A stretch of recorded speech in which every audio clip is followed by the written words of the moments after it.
Hello বন্ধুরা, welcome to trolley Bangla আড্ডা। বন্ধুরা, স্বপ্ন পূরণের পথে রায়ান প্রকাশ্যে প্রণীত ধারাবাহিকের নতুন প্রোমো কী দেখানো হয়েছে সেই মুহূর্তে তা জানাবার আগে তোমাদের সকলকে বলছি, এরকম এক্সক্লুসিভ নিউজ ভিডিওর জন্য টলি বাংলা আড্ডা চ্যানেলকে সাবস্ক্রাইব করে পাশে থাকা বেল আইকনটি প্রেস করে রেখো।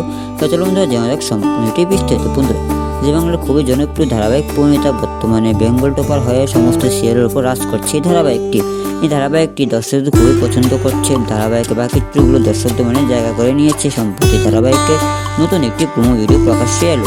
সেই প্রোমো ভিডিওতে দেখা যায় রায়ান পারুলকে বলছে, সরি পারুল, আমার এভাবে বাড়ি ছেড়ে যাওয়া উচিত হয়নি। তখন পারুল রায়ানকে একটা চর মেরে বলে, আমাকে হারাইয়ে একটি বেটিকে পাইতে চাস তো, কিন্তু কর্পোরেটে থেকে তুই জীবনে আমাকে হারাতে পারবি না।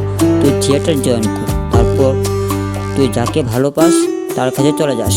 তারপর দেখা যায় একটি থিয়েটারের পর্দার উপর থেকে রায়ান বলছে, ওয়েলকাম টু বসু থিয়েটার, আর বাড়ির সবাই তাকে অ্যাপ্রিসিয়েট করে হাততালি দিচ্ছে। আর এখানেই শেষ হয়ে প্রোমো। তাহলে বন্ধুরা, কেমন লাগলো তোমাদের এই প্রোমো আপডেটটি অবশ্যই কমেন্টে জানিও। আর ভিডিও ভালো লাগলো তো লাইক করে সাবস্ক্রাইব করে পাশে থাকা বেল আইকনটি প্রেস করে রেখো। তাহলে বন্ধুরা, আজকের মতো ভিডিওটি এখানেই শেষ করো। আবারও নিয়ে আসবে এরকম আরও এক্সক্লুসিভ নিউজ ভিডিও সময় টলি বাংলা চ্যানেলে। ধন্যবাদ।